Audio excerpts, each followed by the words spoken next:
It's that time of the year again. World leaders gather at the United Nations Assembly in New York.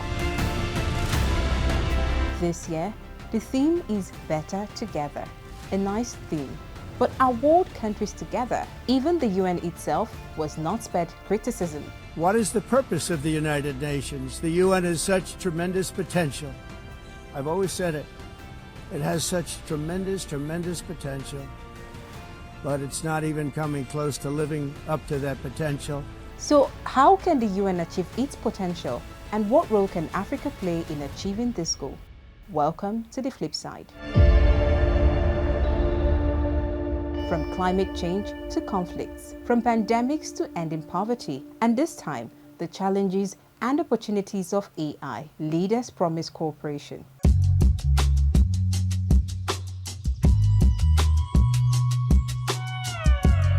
But what happens when the cameras are off? Countries act solo. Powerful nations cut aid, shut borders, and put their own interests first. Together in words, divided in action. So the question is, how united is the United Nations? With the rise of nationalism, with the rise of unipolarity, the world we can see has been divided. It has been more divided than it was in 1945. So what kind of unity are you bringing to the table?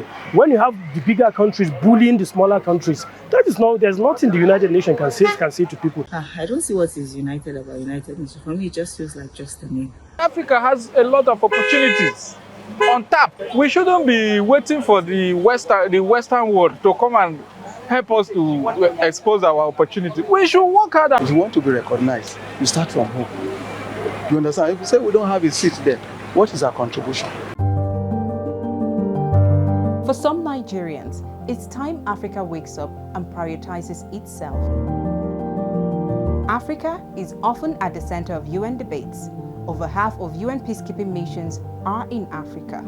Yet, when it comes to decision making, the continent has no permanent seat at the Security Council. We don't have a voice where sometimes it matters. When it comes to security challenges in Africa and critical moments for interventions that we may need, having a voice there is very critical and important. Since we don't have a voice there, we can only hear about the deliberation. We are not part of the deliberation. 80 years is a fairly long time for us to have reforms that can now accommodate other voices.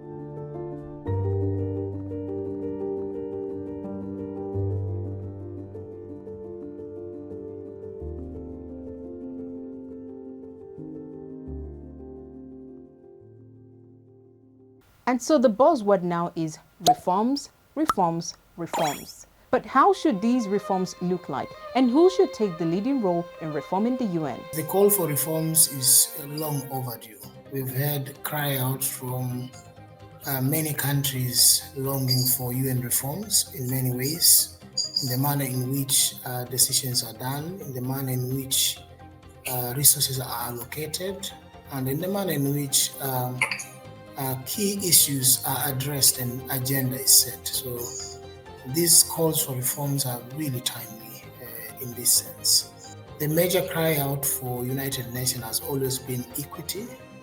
Equity in the sense that how as a bigger global entity regulates and ensure that